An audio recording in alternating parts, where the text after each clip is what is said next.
Waouh! Je suis contente, c'est génial. L'interprète de Rosalie retrouve Clémentine Delay. Nadia Tereskevich et Stéphanie Di Giusto, la réalisatrice, étaient au Cinépalace ce jeudi. Elles y présentaient leur dernier film dans le cadre du festival Épinal fait son cinéma qui se termine ce dimanche. Rosalie, une œuvre inspirée de la vie de la femme à barbe de Thaon-les-Vosges. C'est vraiment son portrait qui moi aussi m'a inspirée. Je trouve qu'elle a un regard magnifique, une forme de grâce et de fierté. Elle avait toujours refusé d'être un banal phénomène de foire. Elle voulait être une femme, avoir une vie de femme. Mais quand j'ai lu ses mémoires autobiographiques, en fait, j'arrivais pas à trouver l'histoire qui me passionnait. Du coup, je me suis inspirée d'autres femmes atteintes de ce trouble génétique. Je n'ai pris de ces femmes que ce qui me touchait et j'ai inventé complètement le destin de Rosalie. Elle sait faire beaucoup de choses, elle sait lire, elle sait même écrire.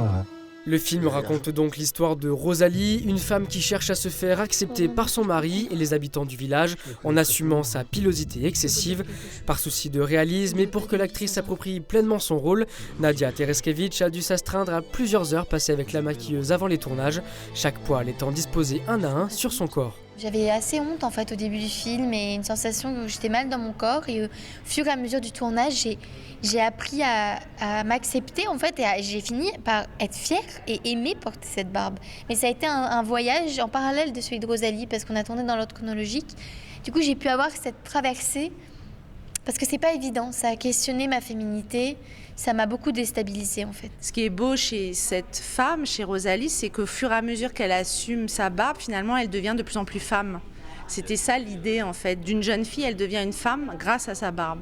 Entre émancipation et acceptation de soi, Rosalie se débat au sein d'une société de la fin du 19e siècle peu encline à accepter les différences. Mais au fond, est-ce vraiment si différent aujourd'hui ?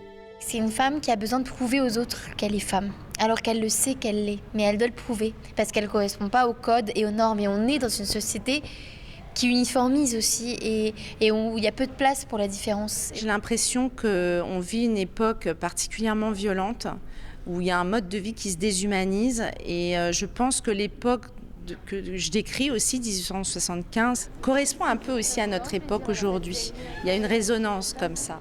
Le tournage s'est déroulé en Bretagne, mais les Vosges ont bien une place dans cette œuvre. Une des scènes les plus importantes a été filmée au Théâtre du Peuple de Bussan. Pour la réalisatrice, une visite du département s'imposait avant l'écriture du scénario. Je savais que c'était là où Clémentine Delay avait vécu. Donc mon premier voyage a été les Vosges et j'ai fait plein de rencontres intéressantes qui m'ont permis aussi d'écrire.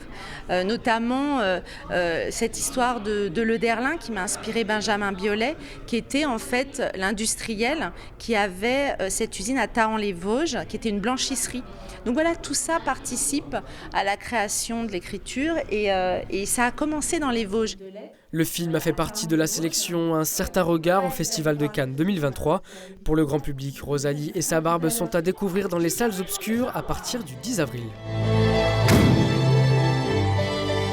Ça vous amuse bien, cette petite comédie? C'est pas une femme, ça.